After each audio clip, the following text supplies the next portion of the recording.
Star ന്യൂസിലേക്ക് എല്ലാവർക്കും സ്വാഗതം.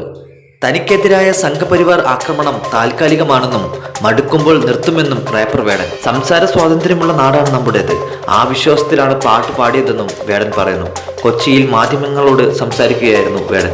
ഇതെല്ലാം കുറച്ചു കാലത്തേക്കേ ഉണ്ടാകൂ, അവർ മടുക്കുമ്പോൾ അവർ പോയിക്കോളും. നമ്മളെന്തായാലും ജോലി നിർത്താനൊന്നും പോണില്ല. ഇത് പ്രശ്നമായി എടുത്തു കഴിഞ്ഞാൽ ജീവിക്കാൻ പറ്റണ്ടേ? പാട്ടെഴുത്തിൽ കോംപ്രമൈസ് ഇല്ല, അത് ചെയ്യുക തന്നെ ചെയ്യും. നമുക്ക് പ്രശ്നങ്ങളൊന്നുമില്ലെന്നും സൗഹൃദത്തിലാണെന്നും അറിയിച്ച് നിരവധി രാഷ്ട്രീയ പാർട്ടികൾ ബന്ധപ്പെടുന്നുണ്ട്, എതിർക്കുന്നവരുമുണ്ട് എന്ന് വേടൻ പറയുന്നു. കേസുകൾ തന്റെ പരിപാടികളെ ബാധിക്കുന്നുണ്ട്.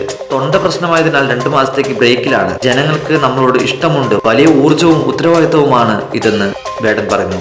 ജാഗ്രതയോടെ ഇരിക്കേണ്ട സമയമാണെന്നും വേടൻ കൂട്ടിച്ചേർത്തു. കൂടുതൽ അപ്ഡേറ്റുകൾക്കായി കാത്തിരിക്കാം.